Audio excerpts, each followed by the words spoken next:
好，今日同大家講下呢，用黑豆嚟做一個健康保健嘅飲品噃。咁呢，如果想又補氣血嘅呢，咁你就加紅棗。咁紅棗要加幾多呢？大概呢，就係如果你一人嘅份量呢，我建議你加1、2粒就夠噶啦。咁啊，剝咗個核出嚟啦。咁如果呢，你係好容易就會吹下風就覺得凍係怕冷嘅人士呢，即係話你有啲陽虛啦，咁你就加幾片薑，咁啊更加呢可以幫你呢升陽啦。咁你話啊，我唔想飲水嘅，咁你就將佢煲好之後呢，打成一杯豆漿咁樣，一樣可以好美味嘅。咁如果你想再補鈣嘅呢，你可以呢喺呢個豆漿上邊呢，加一殼補鈣嘅奶粉啦，或者係加啲鮮奶，咁都好好飲嘅。咁我呢都有時呢會加幾粒南北杏嘅杏仁落去嘅。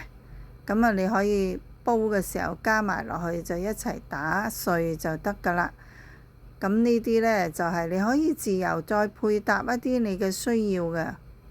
咁當然啦，你想健肺你就加杏仁啦，你亦都可以加杞子嘅。咁啊，杞子呢，就係亦都係可以滋陰明目啦。咁但係買杞子呢，就要小心啦。你哋可以上消委會睇下，有啲5星級以上冇乜農藥嘅，你就可以選擇啦。好啦，今日就簡單介紹一個養生嘅飲品，你又可以愛嚟飲，又可以打成豆漿呢，就口感更加好啦。嗱，如果你配合運動嘅話呢，無論乜嘢嘅運動都得嘅，總言之係全身嘅運動，你就可以有增肌嘅效果啦。因為呢，黑豆嘅含有嗰個嘅氨基酸啦，可以幫助你增加肌肉嘅。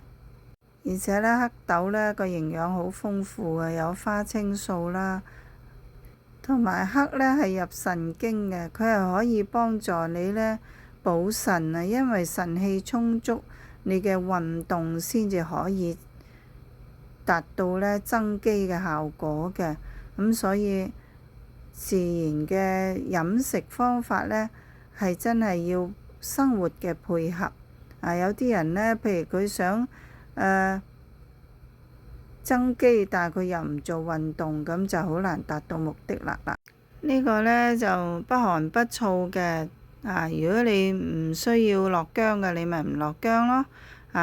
咁可以每日當早餐呢都係非常之好嘅，佢唔會令到你嘅腸胃有好大嘅負擔，但係又有豐富嘅蛋白質。大家可以嘗試下。覺得有任何意見請喺留言區話我聽啊。